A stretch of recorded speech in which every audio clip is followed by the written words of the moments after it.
안녕하세요, 축진먹입니다. 아스날이 최근에 리그에서 3경기 연속 필드골을 득점하지 못하면서 오픈플레이 상황에서 공격에 대한 고민이 더 깊어지고 있습니다. 과연 아스날의 현재 공격 상황은 어떻게 되는지, 그리고 아스날의 세트피스 의존도는 어느 정도인지 한번 수치로 알아보도록 하겠습니다. 일단 먼저 아스날의 세트피스에 대해서 얘기해보도록 하겠습니다. 아스날은 23-24 시즌 세트피스로만 총 22득점을 했고요. 이 중에 코너킥은 무려 16골이 있었습니다. 이 22득점이라는 기록은 역대 프리미어리그에서 8번째에 해당하는 단일 시즌 세트피스 기록이라고 합니다. 이러한 득점에서 알 수 있듯이 세트피스는 아스날이 승점을 따는데 아주 큰 역할들을 해왔죠. 그리고 이번 시즌의 아스날의 세트피스 역시 아주 매섭습니다. 절반도 지나지 않은 시점에서 총 9개의 득점을 했고요. 그중 코너킥 상황에서 넣은 득점이 7골입니다. 이처럼 아스날은 지난 시즌이나 이번 시즌이나 세트피스에서 아주 큰 강점을 보여주고 있습니다. 그리고 저는 그 세트피스 중에서 코너킥에 대해서 조금 더 집중을 해봤는데요. 아까 말씀드렸던 23-24 시즌에 아스날이 넣은 16번의 코너킥, 이 기록이 역대 프리미어리그 중에 단일 시즌 코너킥 최다골이라고 합니다. 이런 기록에서 알 수 있듯이 아스날의 세트피스는 잉글랜드 최강이라고 할 수 있죠. 그리고 이러한 아스날의 세트피스 강점은 프리미어리그 흐름에도 아주 잘 따라가고 있다고 생각합니다. 지금 제가 보여드리는 그림이 100번의 코너킥당 몇 번의 득점이 들어갔는지에 대한 차트라고 보시면 될 것 같습니다. 과거에는 평균적으로 100번 차면 2.8골, 2.7골 이렇게 들어가다가 그래프가 점점 우상향을 하면서 23-24 시즌에는 100번의 코너킥당 4번 정도는 들어가는 흐름입니다. 이 차트는 특정 팀이 아닌 프리미어리그 전체 골수에서 추출한 차트고요. 이런 차트를 참고한다면 프리미어리그 팀들은 트렌드를 따라가려면 필수적으로 세트피스에 대해서 연구하고 공부해야 한다고 생각합니다. 아스날이 여러가지 자료에서 확인할 수 있듯이 지금 현재 트렌드를 잘 따라가고 있는 건 맞습니다. 하지만 전체 득점과 비교해봤을 때는 세트피스 골의 비중이 좀 많은 편이긴 합니다. 올 시즌 총 29골을 득점했는데 그 중에 세트피스 골이 9골이죠. 무려 31%. 그러니까 거의 3분의 1을 차지하고 있다는 겁니다. 그리고 이 의존도로 따졌을 때는 프리미어리그에서 4번째라고 합니다. 하지만 아스날은 상위권 그리고 우승을 노리는 팀이기 때문에 오픈플레이에서의 득점도 원활하게 생산이 되어야겠죠. 또 지금 현재까지 아스날이 8승 6무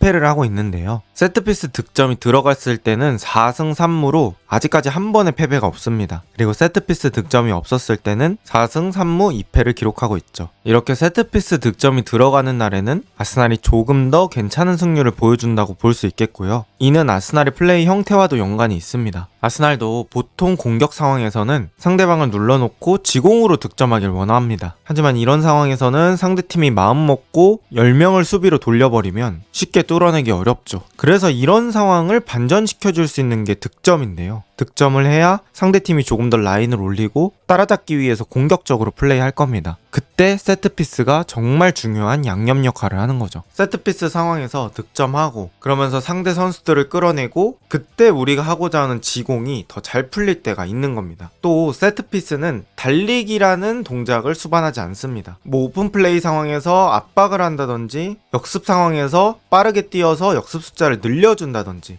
그런 부분 없이 최소한의 스프린트로 득점을 만들 수 있는 구조기 때문에 더더욱 아스날이 애용하는 거죠. 그래서 이렇게 세트피스로 득점이 들어간 날은 아스날이 하고자 했던 지공이 더 잘 풀리면서 승률에 조금 더 영향을 미치는 것 같습니다. 그렇다면 오픈 플레이 상황에서의 일반적인 아스날의 공격 형태는 어떤지 한번 알아보겠습니다. 아스날의 축구를 보다 보면 아스날의 공격 방향 자체가 오른쪽에 많이 치우쳐졌다는 걸 느낄 수 있었는데요. 실제로 통계로도 그랬습니다. 부카요 사카와 웨데고르가 있는 오른쪽에서 45% 거의 절반 정도의 공격이 이루어졌고요. 왼쪽 31%, 중앙에서 23%의 공격이 이루어졌습니다. 어느 팀이나 자주 사용하는 공격 방향은 있지만 아스날은 확실히 오른쪽에 많이 집중되어 있는 것 같고 이렇게 되면 사카와 웨데고르에게 의존도가 늘어날 수밖에 없습니다. 그리고 이는 아스날의 공격 포인트에서도 알 수 있는데요. 골과 어시스트를 합쳐서 우리가 편하게 공격 포인트라고 부르는데 사카는 올 시즌 15개의 공격 포인트를 기록했습니다. 아까 제가 아스날이 프리미어리그에서 29득점을 하고 있다고 했는데 절반이 넘는 수치인 15개의 공격 포인트를 사카가 책임지고 있는 거죠. 근데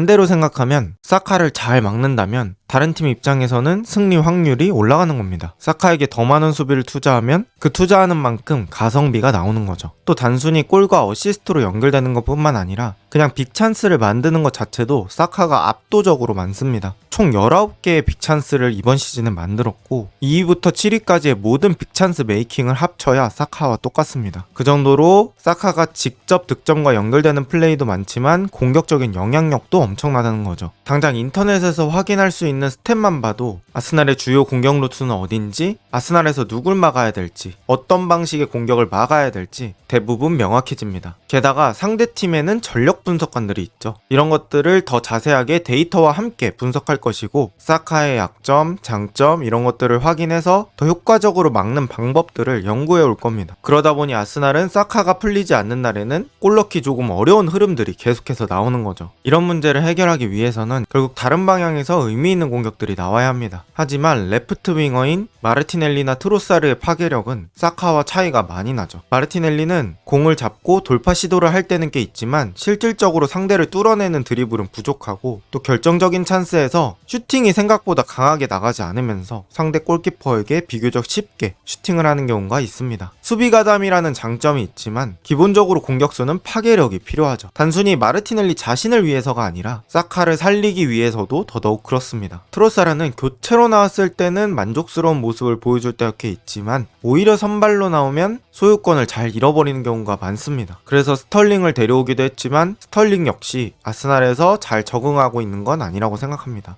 결국 왼쪽 라인의 부족한 파괴력, 그러다 보니 사카에게 더 의존할 수 없고 한쪽으로 몰려있는 공격 방향은 상대방에게 더 편한 수비 형태를 제공할 수밖에 없습니다. 그나마 다행인 건 가장 최근 리그컵에서 가브리엘 제주스가 필드골로 해트트릭 했다는 게 아스날에게는 위안거리겠죠. 하지만 제주스가 주전이 아니라고 생각했을 때는 주전으로 나온 라인업에서 필드골이 늘어나야 할 것 같습니다. 자, 이렇게 아스날의 공격이 최근 답답한 이유를 간단하게 정리해보면 일단은 아스날의 득점 비율 자체가 다른 팀에 비해서 세트피스에 많이 치우쳐져 있다는 거, 그리고 그 세트피스에 치우쳐져 있을 때 오픈플레이 상황에서 득점이 잘 안 난다는 거, 그리고 그 득점이 안 나는 이유는 공격 방향이 한쪽으로 한정이 되어 있고 사카라는 선수가 너무 많은 부분을 차지하는 것 때문이라고 볼 수 있겠습니다. 아스날 입장에서는 사카 이외의 반대쪽에서 수비진을 흔들어줄 수 있는 존재가 필요하지 않을까 싶고요. 세트피스랑 강한 무기가 있으므로 왼쪽의 공격이 조금 더 좋아진다면 필드골에 대한 고민을 조금 해결할 수 있지 않을까 생각이 됩니다. 과연 아스날은 이번 리그 경기에서 필드골을 득점하고 승리를 차지하면서 다시 한번 우승 경쟁에 불을 지필 수 있을까요? 오늘 영상은 여기까지입니다. 좋은 하루 되세요.